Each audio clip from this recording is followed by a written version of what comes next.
Montreal game. Yeah. Another win, another shutout. Yeah, well, I will say decent game, right? Yeah, better than decent. Better than decent. Top 3 of the season. I'd maybe put that in number 2 slot. Yeah. It's that or Charlotte. Yeah, that or Charlotte, right? But and they're both wins on the road. So first of all, how many games has Pineda won on the road in the last 2 seasons prior to Montreal? 3, people. 3. It was just 3. And now we've won a second one this season. So good on you. We won 2 last season. We won 2. If we never win another one, that's not so good. But hey, winning a game on the road for us and Montreal at home has been very good. They're middle of the road, middle of the table team, but at home they've been terrific. We're already above 2 points on the table from what our prediction was of the last team. We thought we were only going to get 4 out of the next 4 games. Yeah. So I would say amazing. And then the other thing you have to say is that, we said you don't have to do that much if you're defensively sound. You just give players like Almada, amazing chance. And, Philadelphia, he hits the wall, gets a rebound, unbelievable shot. This game, the free kick, he hit it by about a good 3 inches, Mikey Dobbs. He was trying to put it right in off the post and it hit the post. So, he's struggling. Yeah. But but he just created that. Like Lennon gets a tap in, right? It was terrific. And Lennon did really good to get to that ball quickly and whatever. I will note, okay, that, Lennon was in that position or whatever, but, that's a run that Barry's not making either. He couldn't make that run in that situation. He was standing in the wall. Yeah. But, God bless Barry. If you see Almada shooting anywhere in the game, run towards the goal because there might be a rebound. Right. Was Lennon off or was he clearly on? I can't remember. It was close. It was close? Okay. It was real close. Okay. I made a note. I said, God bless MLS that doesn't have the magic line. I think if I had to guess, Elliot, I think he was offside by like an elbow, like in one of those Premier League. Technically, it would have been whatever. But in the spirit of the game, he was not offside. His body was equal, right? But I have a guess that he was maybe leaning a half an inch offside. It was close. Well, Almada's free kicks, though, are just they're becoming something of a spectacle at this point. Mm-hmm. It's like every time something's going to happen, and I don't see it stopping, which is kind of cool for him. I think once you get in a good mindset like that he's not going to be putting it into the stands. Knock on wood. I was about to say. Oh man, I got to knock on wood, but no, I think he's got the formula down on making something possible by not shooting it over the goal, right? Get it on frame, see if it comes off the post, see if it comes off the keeper, right? And he doesn't overpower it, but he doesn't underpower it either. And I think that's the key.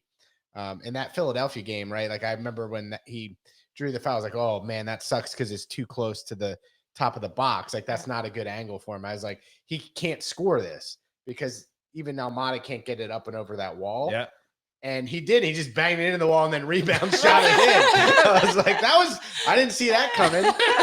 Let's just play it off the wall back to myself. Yeah. Clever. But no, what I'm saying there, that's actually better than trying to go over the wall unnecessarily and skied into the stands because it was just way too hard of a shot, right? So, I feel like he may have skied one in one of the games, and it like shocked me. Yes. And that's weird. You know, it was like absolutely like, oh gosh, what just happened? Mm-hmm. So yeah, you're right. Anything else in the Montreal game you want to jump into? No, well, a couple of very minor things. So the substitutes, do you remember? So, he brought on Chol and Fortune. Yes. Right? He brought him on for? Yes. Or who he didn't bring them on? Who are the guys who are the youngest who can run all day on the team? It was Wiley and Wolf, right? Yes, yep. Wiley and Wolf. Who are terrible players who don't run at all? Barry is definitely one of them. Yeah, and who's the center midfielder doesn't move? Well, Sadich. He moves. But, well, yeah, he's done better lately. But I'm giving him a little bit of a hard time. But when you're bringing on those subs, why not Barry and Sadich as opposed to Wolf and Wiley? Yeah.